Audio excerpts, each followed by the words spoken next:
तो चलिए हमारा अगला वर्ड है एब्रोगेट। देखिए, एब्रोगेट का मतलब होता है किसी भी कानून, अधिकार या किसी फॉर्मल अग्रीमेंट को पूरी तरह से रद्द कर देना या खत्म कर देना। बेसिकली किसी चीज को ऑफिशियली एंड कर देना। चलिए इसको एक एग्जाम्पल से समझते हैं। यहाँ लिखा है the government decided to abrogate the outdated law. इसका सीधा सा मतलब है कि सरकार ने एक पुराने कानून को जो अब किसी काम का नहीं था उसे खत्म करने का फैसला किया। तो एब्रोगेट का यूज यहाँ एक कानून को फॉर्मली हटाने के लिए किया गया। अब इससे एक और अलग कॉन्टेक्स्ट में देखते हैं।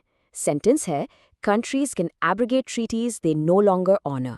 मतलब देश उन इंटरनेशनल ट्रीटीज या संधियों को रद्द कर सकते हैं जिनका अब वो सम्मान नहीं करना चाहते या उन्हें फॉलो नहीं करना चाहते। तो यहाँ पर भी बात एक फॉर्मल अग्रीमेंट को खत्म करने की ही हो रही है। पर जानते हैं एब्रोगेट का इस्तेमाल थोड़ा पर्सनल कॉन्टेक्स्ट में भी हो सकता है। जैसे कि ये sentence, you can not abrogate your responsibilities. इसका मतलब है कि आप अपनी जिम्मेदारियों से भाग नहीं सकते, उन्हें नजरअंदाज नहीं कर सकते।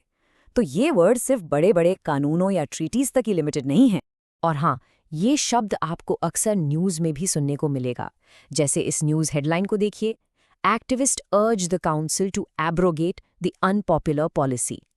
इसका मतलब है कि एक्टिविस्ट काउंसिल से मांग कर रहे हैं कि वो एक ऐसी पॉलिसी को जिसे लोग बिल्कुल पसंद नहीं कर रहे उसे रद्द कर दें, यानी एब्रोगेट कर दें। और आखिर में चलिए इसके कुछ सिनोनिम्स और एंटोनिम्स भी देख लेते हैं। तो इसके सिनोनिम्स यानी इससे मिलते जुलते शब्द हैं रिपील, रिवोक, नलिफाई और अन्नल। इन सब का मतलब लगभग एक ही है, किसी चीज को रद्द करना।